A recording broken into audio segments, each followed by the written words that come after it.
بسم اللہ الرحمن الرحیم۔ اللہم کل ولیک الحجۃ ابن الحسن صلواتک علیہ وعلی آبائہ فی ہذہ الساعۃ وفی کل ساعۃ ولیا وحافظا وقائدا وناصرا ودلیلا وعینا حتی تسکنہ ارضک طوعا وتمتعہ فیہا طویلا برحمتک یا ارحم الراحمین۔ اللہم صلی علی محمد وآل محمد وعجل فرجہم۔ السلام علیکم کنیزان زہرا و منتظرین امام زمان۔ محرم الحرام کی آمد ہے۔ کثیر تعداد میں انشاءاللہ عزاداری اور مجالس عزا کا اہتمام کیا جائے گا۔ مومنین و مومنات کی ایک بہت بڑی تعداد اس کی سعادت و برکتوں سے مستفید ہوگی۔ اسی مناسبت سے آج کے موضوع کو میں نے 3 حصوں میں تقسیم کیا ہے۔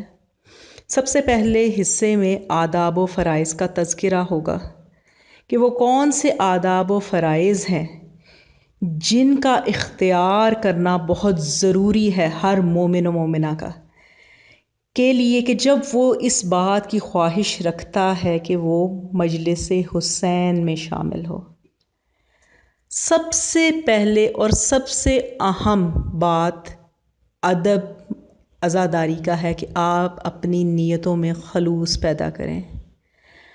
جب آپ مجلس حسین میں شامل ہو رہے ہیں تو آپ کی نیت ہو کہ اس میں صرف اور صرف خوشنودی چہارد معصومین کے لیے میں اس میں شامل ہو رہا ہوں، نہ کہ آج کل کے دور حاضر میں بہت افسوس کے ساتھ یہ کہنا پڑتا ہے کہ لوگوں نے اپنا مطمع نظر کچھ اور بنا لیا ہے۔ وہ چاہتے ہیں کہ یہ مجالس عزا میں اس لیے شامل ہوں کہ گھر والے خوش ہو جائیں، اور بانیان مجلس یہ چاہتے ہیں کہ ان مجالس کا اہتمام اس لیے کیا جائے کہ کسی اپنے خاندان والے یا اپنی سوسائٹی والے یا اپنے اور کسی سے بڑھ چڑھ کر تبرک دے دیا جائے۔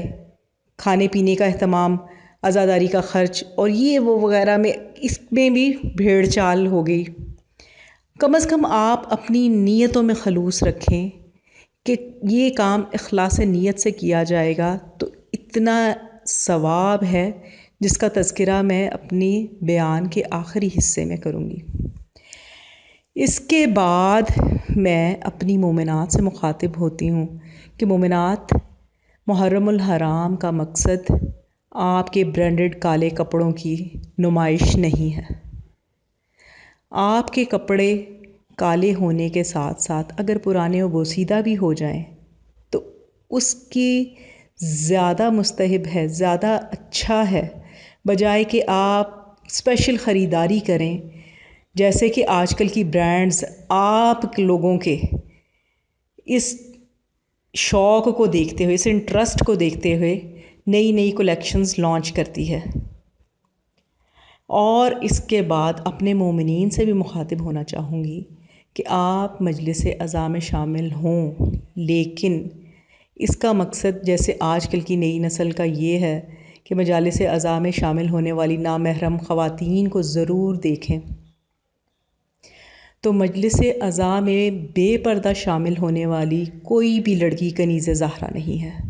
اور اسی طرح میرے بھائیوں، کوئی بھی ایسا مومن جو بے حجاب خواتین کو دیکھ رہا ہے وہ اپنے آپ کو امام حسین کا پیروکار نہ سمجھے، کیونکہ یہ وہ اعمال ہیں جو آپ کو عزاداری کی سعادت سے محروم کر دیتے ہیں۔ اس کے ساتھ ساتھ آپ نے اس بات کو ملحوظ خاطر رکھنا ہے کہ جو خرچ آپ عزاداری پہ کر رہے ہیں اس کی نمود و نمائش نہ کی جائے، جیسا کہ بہت سے لوگ یہ کرتے ہیں کہ زیادہ سے زیادہ تذکرہ کیا جائے، فلیکس لگا دیے جائیں، لوگوں میں بہت دیر تک چرچا رہے ان کے تبرک کا، ان کی مجلس کا، لیکن وہ اجر و ثواب جو اس عزاداری اس کے ساتھ منسلک ہے وہ اس سے محروم ہو جاتے ہیں۔ تو آپ نے ان غلطیوں کو دہرانا نہیں ہے، اپنی آنکھوں کو پاک کریں تاکہ ان آنکھوں سے آپ نے مولا کے ذکر میں آنسو بہانے ہیں۔ اپنے دل کو پاک کریں کہ اس دل سے آپ نے اس دل میں مولا حسین کا ذکر سن کے ان کی محبت میں آپ نے عزاداری میں جانا ہے۔ اپنے ہاتھوں کو پاک کریں کہ ان ہاتھوں سے آپ نے ماتم حسین کرنا ہے۔ اپنے قدموں کو پاک کریں کہ آپ چل کے جائیں گے اور اس عزاداری کی محفل میں شامل، مجلس میں شامل ہونے کے لیے جتنے قدم آپ اٹھاتے ہیں آپ کو ایک ایک قدم کا اجر و ثواب ملے گا۔ تو کنیزان زہرا، یہ تو وہ کچھ باتیں تھیں، کچھ آداب تھے، کچھ فرائض تھے اور کچھ غلط تصورات تھے جو لوگوں نے خود اپنی طرف سے گھڑ لیے، من گھڑت باتیں تھیں۔ اب اس کے ساتھ ساتھ یہ تو اصلاح میں چاہتی تھی کہ آپ لوگ اپنی کریں، لیکن جیسے ہی محرم الحرام کی آمد ہوتی ہے تو آپ سب بخوبی واقف ہیں کہ ہمارے معاشرے میں ایک واویلا ہو جاتا ہے۔ یہاں پہ شادی اور موسیقی کی محفلوں میں کوئی پابندی نہیں لگتی، رات دیر گئے تک وہ محفلیں چلتی رہتی ہیں، لیکن جیسے ہی مجلس حسین کا نام آتا ہے لوگوں کے دل تنگ پڑ جاتے ہیں۔ فوراً سے فتوے جاری ہو جاتے ہیں کہ مجلسوں کے اوپر خرچ نہ کیا جائے، عزاداری پر خرچ نہ کیا جائے، اس کی بجائے کسی غریب بچی کی شادی کرا دی جائے، کسی یتیم کی تعلیم و تربیت کر دی جائے۔ لیکن کنیزان زہرا، اس بارے میں حوزہ علمیہ کے ہمارے صدر کہتے ہیں علامہ وحید خراسانی کہ اگر کوئی آپ سے یہ کہے کہ عزاداری پہ اپنا خرچ کم کر دو اور اس کا متبادل کوئی اور خیر و برکت کے لیے تلاش کرو، تو ان لوگوں سے کہیں کہ عزاداری کے خرچ میں کمی نہیں، انشاءاللہ اضافہ ہوگا۔ یہ عزاداری پہ خرچ اتنا اہم ہے اور اتنا اس کا اجر و ثواب ہے، یہ آپ کو بتانا چاہوں گی۔ مہدی العلوم کے شاگرد شیخ حسین تبریزی نے وادی السلام نجف اشرف کے قبرستان میں چشم برزخی سے دیکھا کہ وادی السلام میں مدفون مومنین اور ملائکہ ایک نیک مومن کی روح کے استقبال کی تیاری کر رہے تھے۔ اس کے لیے انواع و اقسام کے جنتی کھانوں کا اہتمام کیا گیا۔ شیخ حسین تبریزی فرماتے ہیں کہ پوچھنے پر معلوم ہوا کہ اس شخص کو یہ مقام 3 خصوصیات کی بنا پر حاصل ہوا تھا۔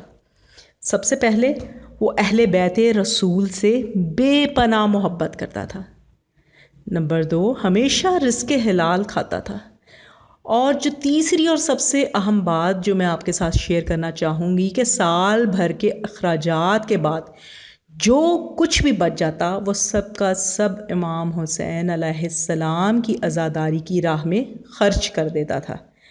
تو آپ نے دیکھا کہ کیا اجر و ثواب ہے اگر آپ اپنی نیتوں میں خلوص لا کر عزاداری پر پیسے خرچ کریں، عزاداری کا اہتمام کریں۔ اب آپ کو یہ بتانا چاہوں گی کہ مجلس برپا کرنے کا ثواب کتنا ہے کہ کامل الزیارات میں ابن کلوویہ سے روایت ہے کہ ہمارے 5ویں امام محمد باقر علیہ السلام نے فرمایا، جو شخص مجلس عزا برپا کرے میں اس کے لیے 2000 حج 2000 عمرے کے ثواب کی ضمانت دیتا ہوں۔ یہ کوئی چھوٹی بات نہیں ہے۔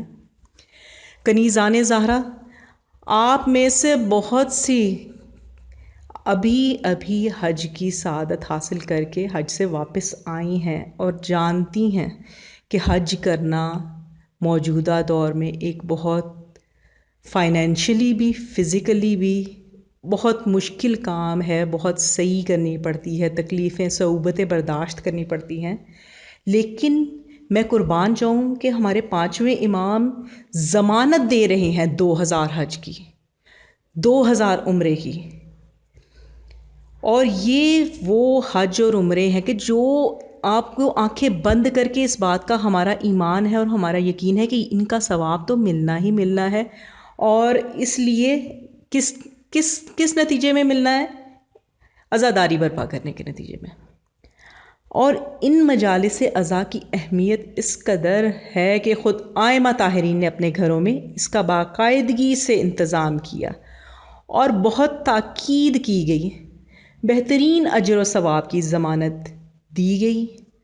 اکثر ایسا ہوتا تھا کہ مجالس عزا میں جب مسیح خواہ مجلس پڑھتا تو ائمہ طاہرین خود بھی مجلس میں گریا کرتے اور پردے کا اہتمام کر کے اپنے اہل حرم کو بھی مجلس میں شامل کرتے، اور اسی سنت پر عمل کرتے ہوئے ہم اب مجالس میں جب جاتے ہیں تو باپردہ تمام مومنات بھی شامل ہوتی ہیں، ہم اپنے بچوں کو بھی لے کے جاتے ہیں اور ایک پیغام دیتے ہیں ان تمام طاغوتی قوتوں کو جو یہ سمجھتے ہیں کہ وہ طاقت کے زور پر، دہشت گردی کے زور پر اس عزاداری کے سلسلے کو ختم کر دیں گے۔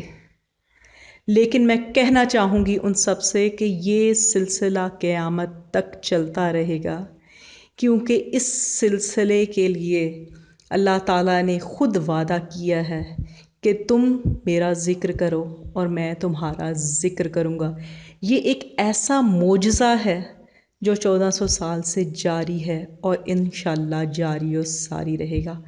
میں دعا گو ہوں کہ امام زمانہ تمام دنیا میں موجود ہونے والی، برپا ہونے والی عزاداریوں کے سلسلوں کی حفاظت کرے، تمام ماتمی اور عزادار بخیریت اپنے گھروں میں واپس جائیں۔